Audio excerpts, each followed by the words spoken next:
to Mindcrime Liberty Show with me, Swithun Dobson, and him, Tim Patton. Today we discuss Black Swans and the Precautionary Principle, Part 2, and in particular on what Taleb's precautionary principle actually is. So, what is the precautionary principle? In its most general sense, the precautionary principle, you could say, is look before you leap. You should assess whether there is any danger in what you're doing, take account of it and act accordingly. So, don't just walk across the road, look before you walk and go, okay, yes, there's nothing coming, I'll walk across. So in that way, you could say the precautionary principle, as generally discussed, is a form of cost-benefit analysis. You weigh up the costs and then you look at the benefits and then you decide, to you, is it worth crossing the road or not crossing the road? That's the essential setup of what is generally considered the precautionary principle. Now, Taleb argues that his view of the non-naive precautionary principle isn't actually a cost-benefit analysis. The reason being that, as we discussed in the previous episode, there are certain situations and certain types of events where the outcome is so uncertain that you simply cannot compute the costs and the benefits, and therefore you need a different way of approaching the problem. And this is where the non-naive precautionary principle comes in. What he does, he distinguishes between risk and ruin. He says that you can come back from risk, but you can't come back from ruin. A classic example here is the gambler. If the gambler only ever gambles, say, 10% of his income, he could lose it, that's fine, but he can always play another day, because I'm assuming he's going to get income every time period, so he can maintain it over a particular time period. He could always gamble. But the problem is that if he gambles all his money, then he's going to have no money left to gamble. Now, obviously, he could wait to earn some more to gamble it, but at least until he gets paid again, he simply cannot gamble again. He is ruined. But as Taleb notes, that's what he would call bounded ruin. General sort of global ruin would be death. So if you get run over by a car and get killed, there's no coming back from there. So there's a big difference between risk and ruin. So what Taleb argues is this: if a certain activity could result in ruin, well, that's not necessarily a problem. He has no objection to people doing like free climbing or anything like that, which could risk their death. Free climbing, I believe, is where you climb up like rock faces without any harnesses or anything like that. So basically, if you slip, you're dead. That's not a problem. Taleb's concern is with systems. And so he is concerned with certain events which could, in principle, bring the system down. So ultimately, global ruin would be the death of the entire human race. Now, what events would do that? Well, firstly, the ones which could cause sort of global ruin are going to be the ones which could affect the entire world basically at the same time, or affect a lot of people very quickly. And so this is where he says things like, this is why genetically modified crops we should sort of be cautious of. Because you're introducing a very large change into the DNA of crops and things, and this can be blown around an area and will change the makeup of all the other crops. And so this will make a very large and permanent change to the entire system. And in principle, this could cause lots of negative health effects. So and similarly, he would say things like infectious diseases are things which could cause ruin risk because they transmit to everybody. And now, because of global travel, people go around the world. So any sort of virus or whatever, which might have historically been kept in one area for most of its time, will now spread everywhere else and therefore will potentially cause ruin. Now, the question arises, do we know whether a virus or genetically modified crops could actually cause ruin? Well, he says, well, no, we don't. But here comes in the fat tail. We know in principle it possibly could. Now, what possibly means here is not clear, but it could cause global ruin. The fact is we'll never know until it's too late. So we have to assume that ruin, this time it could be ruin, we have to react accordingly. And so this is how he then advocates sort of top-down measures by the government to prevent these sorts of things. That is Taleb's general approach. So it's not, so he doesn't like evidence as such, because he says you don't have enough. There's no way of working out what the statistical properties are of this new innovative variant of virus or way of modifying crops. And so rather than it being incumbent upon somebody to show that the genetically modified crops, for example, are dangerous, rather it's incumbent upon the people who are wanting to bring in genetically modified crops to prove that they're safe. And so, you need to do real world trials, et cetera, to make sure you've taken into account all the real world factors. Doing it in a lab doesn't count because you don't have the complexity of reality in a lab. And that's Taleb's a broad view. So just to reiterate, the idea is something new you don't know much about, you're uncertain. And so the tail risk, as it were, is higher. And so therefore we need, just on sort of on a few simple ideas that we can base our sort of action on, that if something is new and potentially dangerous, we should treat it as if it was, if it is something that could cause global ruin. Because he says, even if there's a very small chance that that thing could cause global ruin, eventually, if you play the game enough times, we'll be dead, and global ruin will take place. Even if any individual case is very unlikely to cause global ruin will be inevitable unless you try to actively stop it in every case, because statistically, if you play the game enough with a very, very small probability, it will eventually take place. So that's Taleb's broad, non-naive precautionary principle, and which explains why he has been, let's be kind and say, very concerned about coronavirus and what the appropriate policy response would be. So, Tim, what has Taleb's view on the whole coronavirus thing been? Taleb has been extremely alarmist, and actually, before following him on Twitter, I knew about coronavirus probably much earlier than many of your, as Keith Preston calls them, branch Covidians, other people. Taleb was one before it was popular. Taleb was the guy listening to the band when it was just coming out. It was first hit. Before even people like Fauci and Ferguson got on the trail. Again, keep in mind, Neil Ferguson provided evidence. He provided a model. That model turned out to be wrong. And this is also true with the climate science people, or whatever you want to call them. They keep rebranding it every 5 years because their models keep being wrong. But Taleb, in this regard, is more folksy. And this is a point he made to, I think the name is the behavioral economics guy, Robert Shiller. I think that's his name. He's a Yale economist. He was in debate. He said, it was about the financial crisis. Shiller was claiming that they weren't scientific. No, they got too scientific.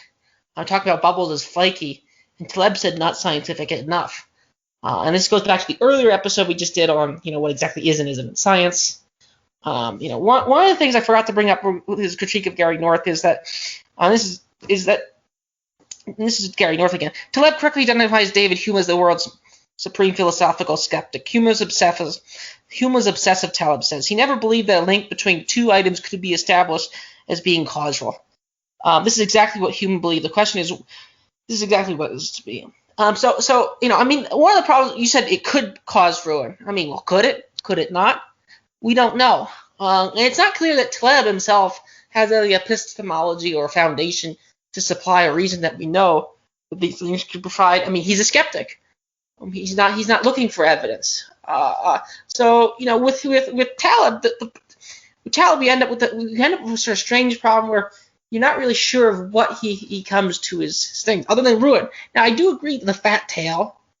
And regardless of whether you want to call it a black swan or black swan, there are no such thing as pure black swans, because there are people that know about them and predicting them, or could know about them. But again, he's been very alarmist very early on, and he has been doing this unlike people like Ferguson and the imperial modeling folks, which gives him in a certain way an edge, where you can't say, well, here's what you said. What you said didn't occur, and therefore it didn't occur, and therefore your model was wrong. We shouldn't have done anything. Now, Taleb is actually more sophisticated in that regard. He said, no, this was the correct approach. Even if no one died, this is the correct approach. So in some ways, it's kind of it's very diabolical in that regard. Now, I would say one of the problems is terms. Again, this goes back to terms. What exactly is ruin? He's fine with rock climbing and free climbing and those things. That's fine with me too. But what exactly is systemic ruin? And it sort of begs the question: how many people do you have to kill before systemic ruin is systemic? The whole system. And this shows up in the climate change debate. I mean, as people, David Friedman would argue, a little warmer temperatures. If you just assume the models are correct and you assume that the temperature of the Earth and the sea levels will rise, as long as they rise slowly, so what? We can solve that problem. It's within our realm. It's actually places like Alberta, Canada. There was actually an ad that someone said that climate change has positive effects. This was in Canada, because Canada is going to get more fertile land for longer seasons. Same way with Russia. They'll have longer growing seasons. Northern England, I would imagine, would have longer growing seasons too, so you get more crop yields. So there are benefits to that as well. So I mean, how systemic is the systemic ruin, so to speak? That's one key issue. That's even with his sort of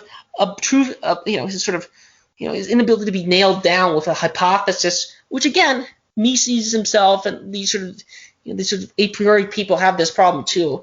Walter Block would say, what would two Popperians do?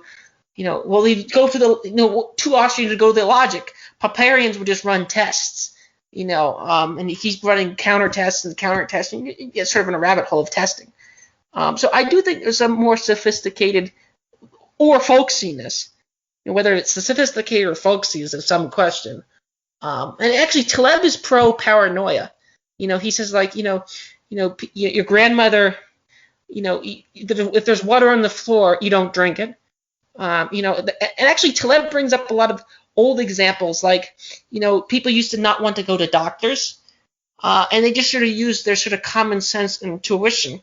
They just say, this smells bad, or this looks bad. And actually, Taleb has led me to all sorts of books that state that many older medicines were actually killing people. This is one of the things I brought. That one of the neat things about Fooled by Randomness. Doctors used to kill people. Actually, the person who came up with modern bacteria theory died himself in a hospital, in a mental asylum or something like that, of the very disease, from my understanding, that he was saying. The doctors weren't washing their hands and actually making people more sick. Now, they could provide evidence with a capital E this was occurring.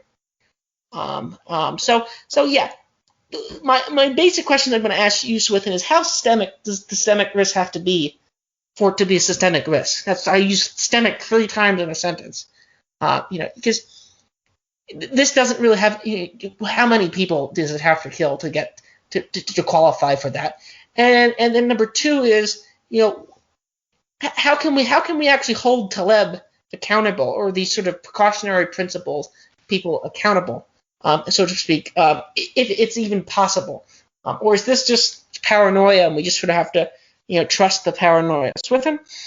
Well, systemic isn't too difficult. Systemic would just be for the system level, and there's interconnectedness.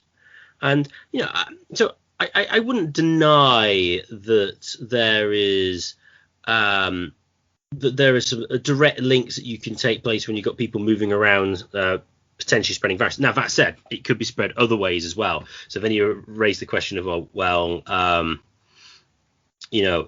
is it being? I remember some people arguing that sort of influenza virus is just carried by the wind, and there's not really anything that you can really do about influenza viruses overall, which goes into whether lockdowns work or whatever. But that's another point.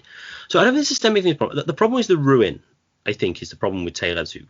The only way Taleb's view makes sense is if you distinguish very sharply between risk and ruin. But the problem is the only way you can have genuine ruin in his sense that he wants to use it is like literally everybody dies. Everybody. Because then the entire system, the human system, will fail. Because if there's only one like female and one male, and the female's of a certain age, then the human race can continue. So you have to go there. And Taleb recognizes, but then he sort of like references, localized ruin. And it's like, well, you haven't given me any reason why I should care about localized ruin. Now, you could make the case that, well, what I care about is England or America, and I want to prevent the ruin of that system. But then you get into continuum problems. When does the system fail? If you have, the Articles of Confederation come back and the Constitution ends, does that mean America is systemically changed? Well, yeah, but does it matter? Well, is it good or is it bad? That isn't clear. So once you go away from the hard case, it's quite difficult to determine what genuinely constitutes it. Another problem with Taleb is he says, this new virus or whatever, it could cause ruin. And then it's like, and then in other parts of his essay, he says, well, we know that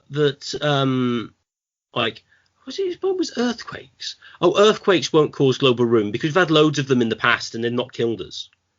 And so, we can functionally give the probability 0. And this is the interesting thing is what Taleb claims you can give a functional 0 probability to and what you can't give a functional 0 probability to. Because if he says you can have a functional probability of greater than 0, then he can use his precautionary principle. If it's 0, obviously you can't. So he does seem to be somewhat inconsistent. Now, what he'll claim is, well, we know we've got good ideas of what earthquakes can do, but to which the response could be, well, we know what influenza viruses do. They don't kill everybody because they never have. But then he says that's an illegitimate argument. But I don't think he follows himself consistently with that. There's an additional issue which gets back to our maths problem, our maths episode.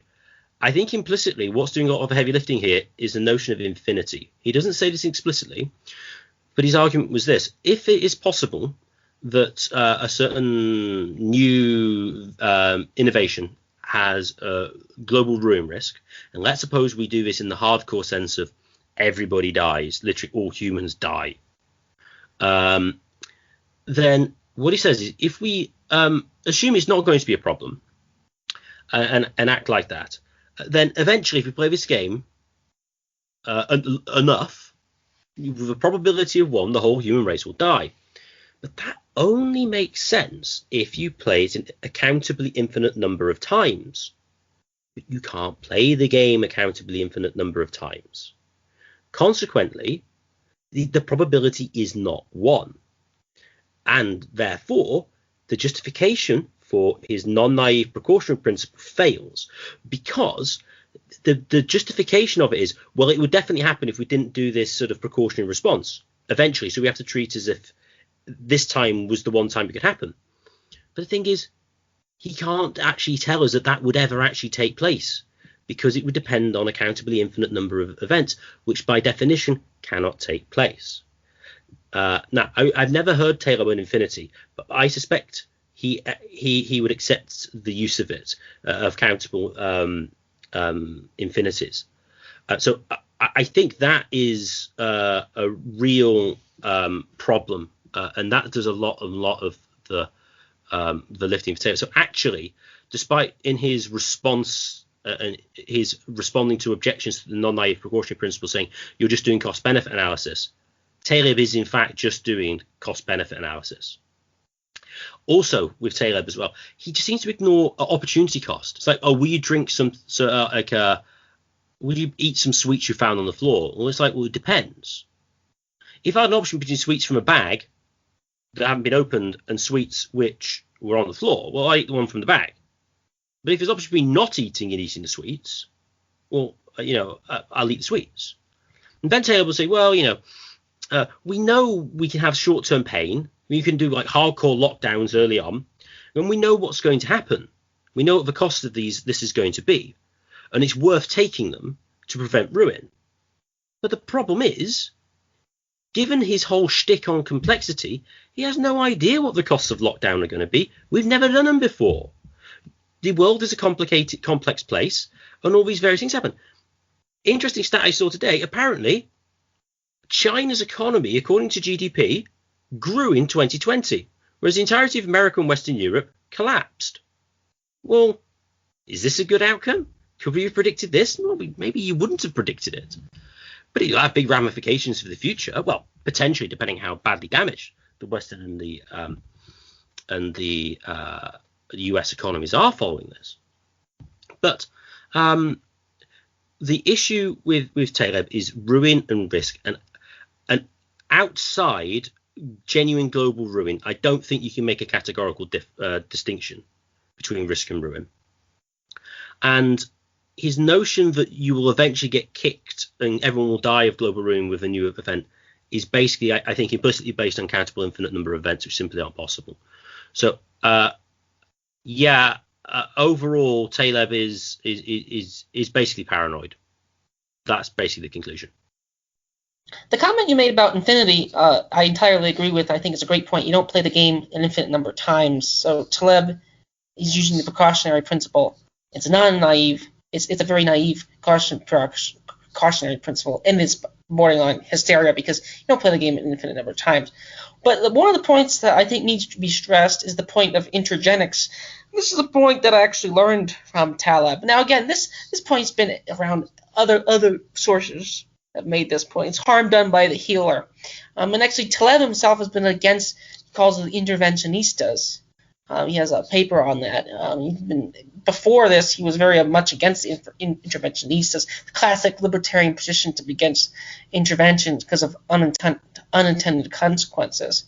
So one of the problems with interventions is we can't ever tell if they actually entirely work. But even if you do interventions, they have unintended consequences that we're not sure of. Now, Taleb's precautionary principle is basically like we had this huge disaster coming. That anything done will be better than to get this huge train wreck that's about to happen. Now, the trouble with the intergenics argument, to me, the feature of the intergenics argument is there's also the cost, and we know all the costs of the lockdown. We know all the costs of the lockdown, and it's unclear of what the actual benefits. We can't really precisely put an empirical thing, but we have these sort of rule of thumb studies like Sweden, like parts of Florida and parts of Idaho that sort of look like North Korea and South Korea. It's not a perfect empirical test, but it's pretty close to one. Also Belarus and Nicaragua too. That haven't done much, and there's not bodies in the floor. So one of the arguments about intergenics regarding the precautionary principle is if you do some sort of draconian action to prevent this sort of super, disaster, there's costs related to the action, and this goes back to your point about he is doing cost-benefit analysis. Which I think is related to which another point related to intergenics, and I think is loosely related to intergenics, is another idea of Nassim Taleb's, which again, it's not his idea per se, but he definitely uses it. It's the ancient Greek idea of Stoicism. You get this sort of Marcus Aurelius as well. You can only control what you can actually control. And that sometimes comes up as a sort of tautology. It almost sounds it, but it's actually a very good piece of life advice. Like for now, I can't control the weather. I can't control a lot of things, but in theory, we don't have to shut down all the restaurants. We don't have to close all the hospitals to non-emergency, to non-essential services. Like cancer screenings, for example. We don't need to shut, So there are things that we can control, and it seems to be in general that the COVID virus is just out of our control. So and again, this goes back to that sort of rule of thumb study. But Taleb, and this is his folksiness, doesn't really take that as an example per se, because it's just such extreme risks that you can't do. Now, there's some risks related to the precautionary principle, and I studied this in our older episode on the virus, part 2, is there's some risks that we don't really have any thing we can do about. I mean, I still don't see anything we can do about asteroids or comets. And by most mainstream natural historians, they'll debate when it exactly happened, but there is large cataclysms that occurred in the past, at some point in the past, and we don't really have anything we could do with that. I think parts of Florida were basically underwater. Parts of the climate of Europe has, you can see this with the Little Ice Age as well. So there's, things have changed. Like the Mississippi River might change its course and put half of Louisiana underwater, and half in the current track, the Mississippi will be entirely dry. Everyone in New Orleans will have no water, and it'll just be a creek. That could happen. It nearly happened in the 70s. There's an extreme disaster that could happen. So there's a lot of extreme disasters out there that we just don't have any control over, which is one of the strengths of the sort of libertarian laissez-faire approach. We don't need to do anything because very few things might work. So I just wanted to stress the point that intergenics and related to Stoicism, which is just a classic libertarian position. We don't. If people acting privately can't do something, what makes you think the government can do? Now, maybe there's a market failure, or maybe there are some solutions. But to go back to the rule of thumb example, it seems to be that there isn't, and we know there's huge cost-benefit trade-offs. But your infinity point, as a technical matter, is excellent. One thing Taylor pointed out was, he made some really, really stupid argument that, look at these places that wear masks. Their infection rates are much lower than those who don't wear masks. Look, we must wear masks now as a precautionary principle. The thing is, I was unaware of this until last year. But there's been loads of studies done on the effectiveness of masks in various different contexts. You even have things like surgeons saying whether it's worthwhile surgeons wearing masks. Now, apparently the surgeons wear masks not to protect the patient, but to prevent blood splatter going onto their face. And masks have been a hugely debated topic for ages. At no point has there ever been mandatory mask wearing of everybody around the country. And so you don't even know what's going to happen to it. Taleb likes to play the things I care about are uncertain, therefore we have to have the precautionary principle. Things that in principle could end up having negative effects overall. We already know about those, so it's fine. And it's like, well, you simply don't know that. So it just seems to be playing fast and loose with what we do know and what we don't know. And then assigning, to make his model work, assigning objections to it as basically having a zero probability, whereas his can have a minute one, and therefore that means it makes all the difference. Because that's how his argumentation works. It's and again, your point is good. The human race will eventually die. Well, everyone thinks that. Well, unless you're going to go, unless you want to take the second coming of a theological perspective. Well, even then, it's going to end, and you could say that sort of, well, I suppose the second coming, in a sense, is global ruin, insofar as, well, the old dispensation has clearly been swept away and replaced by something completely different. That is global ruin of sort in sort of like a somewhat strong sense. So it's like, well, why do we care? His point, I mean, I can understand his point. If you're uncertain about something, it could have great overall risks. It could be a lot worse, but it still doesn't mean you shouldn't do them. I mean,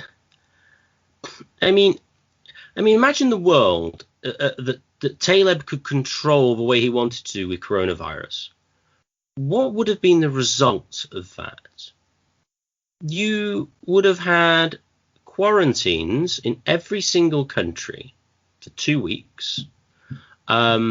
International trade would basically be halted. And I don't know how long he would need this to go on for. And he may even do it on a regional basis, because I imagine he would suggest that in America there would be, well, no, you don't leave your house. I mean, if he were to do that, I mean, what would the result of that be? Well, the thing is, you don't know what it's going to be. Now he would argue, well, is this risking ruin? Well, will it cause everybody to die? Maybe. You don't know. I mean, we don't know how the virus is transmitted. This is the thing that's annoying with him. He says there's things we know about it and the things we don't.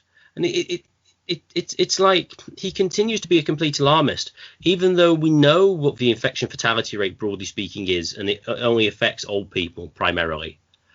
Some people under the age of 50 do, but it's not very many, and they tend to have underlying health conditions. We know that, but then he keeps saying we don't know enough. And it's like, well, when do you know enough about things? He's just completely unclear. But back to the previous point, if we were to lock down everyone out, do we know what's going to happen? I mean, could that induce global ruin? Well, possibly. I mean, if it's the case that, well, I suppose you could say that the virus transmits by the air anyway, everyone would have died anyway. So that wouldn't have made any difference. But I mean, certainly you could make the case for localized global ruin. So I suppose you could go that way.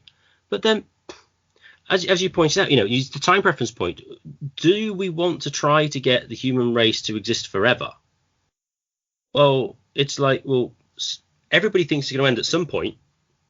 So then you get the question is really a cost-benefit question. That's a good point. Well, how long do we extend it for? And then it's interesting because Taleb is very schizophrenic. It's like, folks, religion, who do you care about primarily? You care about your children, probably your grandchildren, and maybe potentially what your grandchildren's children will be. And that's kind of the number of generations people think about and they'll plan. Taleb, though, goes away from his folksy thing and then uses the spectre of a global ruin sometime in the distant future after millions of years. Well, it's like, well, is that going to take place?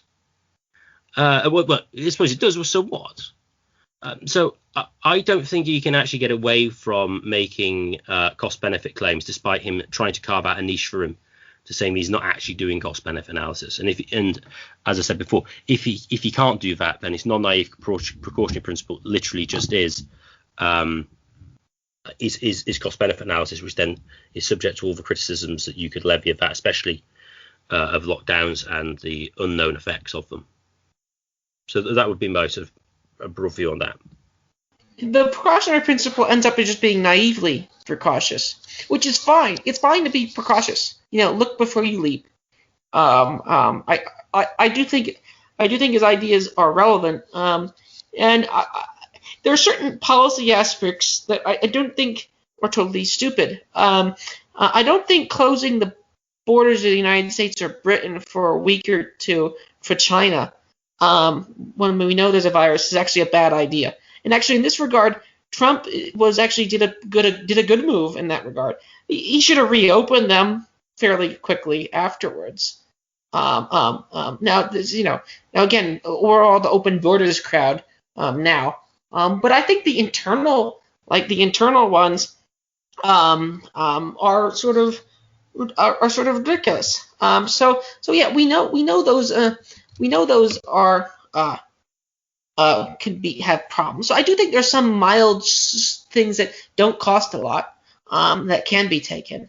But sometimes you do have to drink the water that's on the floor. If you're stuck in the desert and there's water on the floor, there's a dead animal there, sometimes you have to take that. And this goes back to this economics point about scarcity. We live in a scarce environment, and eventually everything's going to be ruined anyway, in theory. Again, ask astrophysicists, eventually the suns turn into a white dwarf. Christian creationists or other creationists, the actually existing world. Now, you get into sort of esoteric technical debate about actually what's going to happen. But there's going to be some ruin of certain aspects of the world anyway. So and again, we have our life expectancy of like 81, actually 81 to 83, depending on different countries. So those people are going to die. Everyone's going to die. And actually, this is where the COVID skeptics get called selfish. But it's worth pointing out, many socialists have made the case that elderly should die earlier. I mean, Kim Jong-un said this more or less. And actually, some of the critiques of like a Western medical care is that it's too cost intensive, and because on the one hand we have assisted suicide for elderly who are in pain, and actually many elderly do not like being locked up in nursing homes. This does not get reported. They don't like getting locked up in nursing homes. Actually, and people like Cuomo were sending them to nursing homes, which is hilarious. As Rachel Maddow's Cuomo-sexual president. If anyone wants to follow that. There's some short-term easy costs that might be done that might happen. But ruin might not be able to be prevented entirely, and we're not playing infinite games, which is the point that Swithun made so elegantly. So that's my final comment. Swithun? Oh, I would agree. I mean, I wouldn't necessarily have advocated closing the borders, but for a short time. But that is more defensible than the other things. And in general, cost benefit analysis and being somewhat cautious is good. I mean, because you might die and you can't come back from that. So it does make sense to be cautious to some extent.